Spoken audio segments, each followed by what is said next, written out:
In the 18th century, Scotland's capital was bursting at the seams. People from all walks of life lived cheek by jowl in the squalid and overcrowded tenements that were crammed within the medieval city.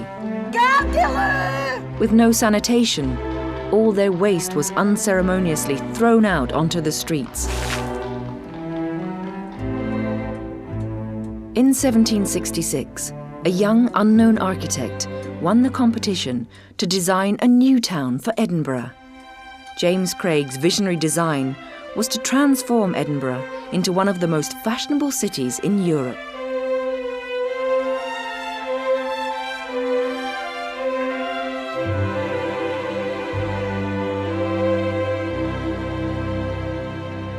It took over 50 years to build the first phase of the new town.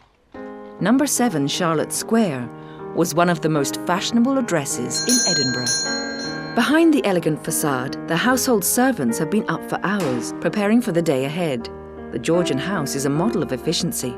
I've never seen the market so busy. Look at me, lassie. There's a lot to be done. Number 7 Charlotte Square is the home of the Lamont family. Head of the household is John Lamont, the 18th chief of the Clan Lamont. Like all parents, the Lamonts want the best for their children. They have moved to Edinburgh from their country estate to be near a good school for their sons and to find suitable husbands for their daughters. The winter months are the highlight of the social season, when Edinburgh's polite society attend dinners and balls every week. The Abercrombies' son James is returned from the French War. He'll be joining our supper party this evening. I have heard he has over £1,000 a year and a commission in the army. Sounds as if he'd be a suitable match for our Georgina.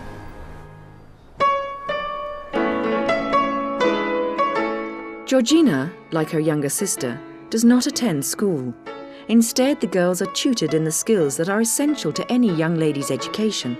Skills like music, needlework, and a little arithmetic for housekeeping will help to attract the most important thing of all, a suitable husband. Living well in the most fashionable address in Edinburgh's new town would strain the purse strings of most people. And although John Lamont is a comparatively well-off man, like many of his neighbours in the new town, he has been living beyond his means. To maintain their fashionable lifestyle, the Lamonts employ 6 servants, including Gilchrist, their manservant. Good morning, sir. Mr. Lamont is expecting you. This way. Mr. Lamont is a gentleman. He does not work. He lives on the income from his family estates. Mr. Fitch has arrived, sir. Very well. The Lamont's younger children are late for their classes in the Old Town. All of my dance class. I'm running as fast as I can. Norman, young Elizabeth, show some propriety in your behaviour. Sorry, sir. Norman will escort his older sister to her dance class before going on to school. The new town is still mainly a residential suburb, and so most people still commute to the Old Town. Mr. Fitch, I trust you are well. I am indeed, sir, and I hope I find you well. Sit down. Tell me what matter requires this urgent meeting. As you're no doubt aware, sir, your debts are extreme. I have drawn up a plan of economy you might make. Servants, carriages, London. No. This will not do. I would rather quit Charlotte Square altogether than to stay on under such disagreeable terms. A gentleman in Edinburgh must be seen to live like a gentleman. Very well, sir. Then we must proceed with the sale of the lands at Toward. Better to sell unwanted land in the country than to count every penny in the town. Mary, the under-housemaid, is 14 years old. Like many girls in her position, she works long hours. A 16-hour day is not unusual. That is 112 hours a week. She is paid about £8 a year. Despite the sophisticated appearance of the Georgian house, it has no running water. Every drop is delivered in barrels to the door. With no baths or wash-hand basins, the mistress uses just 1 jug of water for washing. Remember to take that away. The entire household only uses around 20 jugs of water a day. The average modern house uses 100 times more. With no running water, the Georgian house has no flushing toilets. Another of Mary's jobs is to empty the chamber pot. And to tell Mrs. Ogilvy I would have a word. Below stairs, the kitchen has been busy for hours preparing for tonight's dinner party. With no refrigerator or convenience foods, everything has to be prepared from what is fresh and in season. You should have finished that by now. I'm nearly finished, cook. You've still got the cabbage to do. In the Georgian house, nothing is wasted. On tonight's menu is a great favourite, potted heed. Cook has to produce 14 dishes for tonight's dinner. And although she does have a state-of-the-art kitchen, it is still a tall order. Jessie, the scullery maid, is only 11 years old. Her parents could not afford to feed her, and so Jessie was sent into service. After a cursory wash, Mrs. Lamont applies her perfume. Because of the rudimentary washing facilities, Georgian ladies and gentlemen used a lot of perfume. Her next task is to ensure that preparations for tonight's dinner are in order. Ah, Mrs. Ogilvy. Having a housekeeper is an Edinburgh status symbol. There will be 1 extra for dinner tonight. The housekeeper's role is to ensure the household runs smoothly and efficiently. In Georgian Edinburgh, appearances are everything. Despite his banker's concerns, John Lamont has no intention of economising. The family do have an extravagant lifestyle, but their cost of living is pushed even higher by taxes on luxuries like their horse and carriage. Gentlemen have already given up wearing wigs because of the tax on wig powder.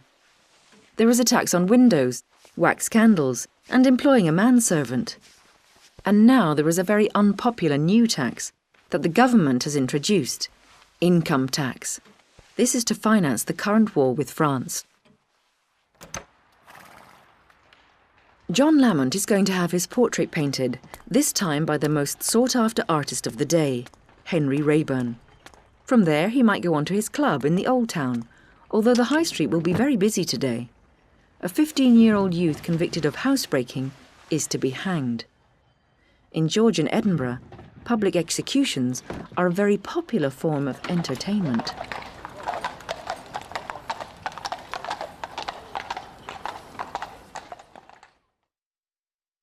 The building work for James Craig's Newtown plan started in 1767, just over 20 years after Bonnie Prince Charlie's army was defeated at the Battle of Culloden.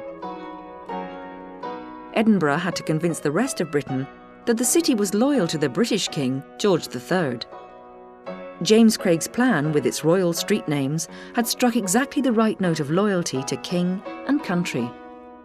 Using James Craig's master plan, a variety of architects designed the individual buildings that made up the new town. This meant that some streets lacked a consistent design. Others, like Princes Street, were said to be too plain and regimented. Something had to be done. The City Council decided to complete this first phase of the new town with an architectural flourish. In 1790, they invited the famous Scottish architect Robert Adam to draw up elevations for Charlotte Square. Adam used his skill and expertise to produce these palace front designs, where the individual houses were unified by a classical facade, making them appear as one very grand structure. Adam's masterpiece of restrained elegance and classical design gained Edinburgh's new town international recognition. Mrs. Lamont has invited Mrs. Campbell to take tea. Tea has become even more popular since the high tax on it has been reduced. Having a housekeeper means that Mrs. Lamont enjoys a great deal of leisure time. Georgian etiquette allows married women the freedom to socialise and dabble in charity work. I have heard he's a most agreeable young man. But marrying her daughters off well is her main concern. Young unmarried women are confined to the house and never allowed out without an escort. The Edinburgh season provides the welcome distraction of dances at the assembly rooms, despite their dance partners being chosen for them. The Lammonts' daughters are highly fashion conscious. Even in Edinburgh, they manage to keep up with all the latest London fashions. I believe he leaves within 1 week. It's 3 o'clock, and Mary, the under-housemaid, is just over halfway through her working day. The drawing room is being prepared for this evening. No expenses spared. Only the most expensive beeswax candles are used in the pier glasses, and the protective covers on the best furniture are removed.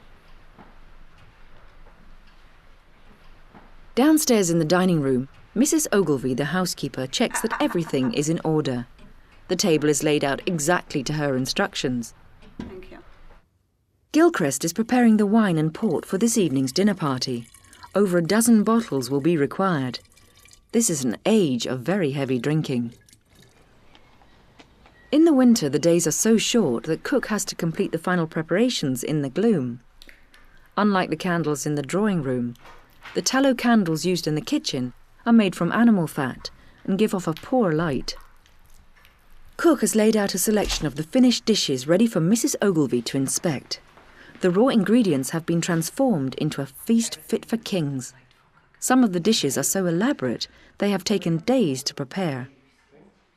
In the Georgian house, the food was not served in the courses we know today. Instead, the game pies, meats and savouries were served at the same time as sweet dishes and jellies.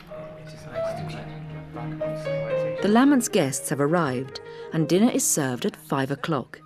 Tonight's dinner marks the start of the party season. The Lammonts' social obligations will be met by hosting small dinner parties like this one, a few evening parties and a ball. The conversation turns to the current war with Napoleon, and one guest in particular is attracting special attention. Captain Abercrombie, I understand you saw action at the Battle of Corunna. I did, sir. My regiment, the Royal Scots Fusiliers, fought the rear guard action. We held the French back as best we could.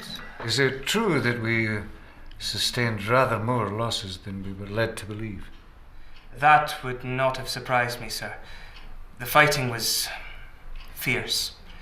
It's clear we earned our battle honours that day. However, there's no doubt in my mind that Britain will prevail.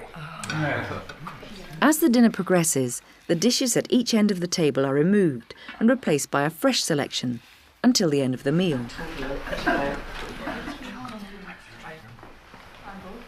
Ladies, shall we retire to take tea?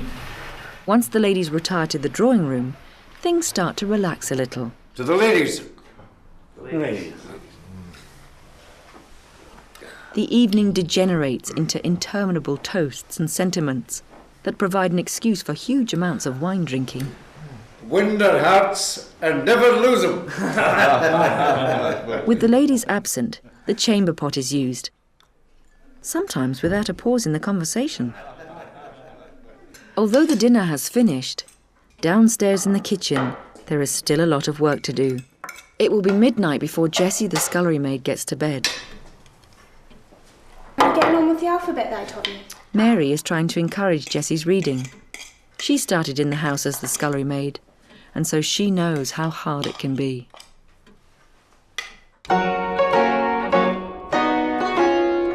The gentlemen have rejoined the ladies and more guests have arrived, so the dancing can begin.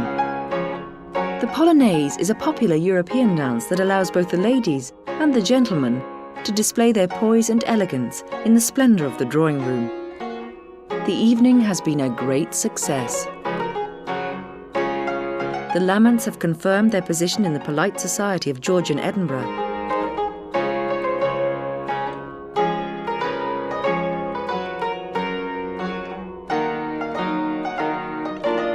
Their daughter has gained a new and very suitable admirer.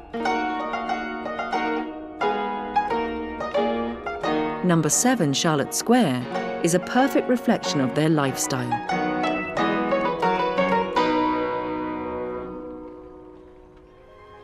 Before the new town was built, Edinburgh was a provincial capital with a medieval heart. Robert Adams' masterpiece of Charlotte Square was the crowning glory of the new town. Edinburgh came to reflect the spirit of the age. It was transformed into one of the most admired and fashionable cities in Europe. This city of palaces was favourably compared to the great cities of the world. With its situation, beauty, and classical architecture, Edinburgh became known as the Athens of the North.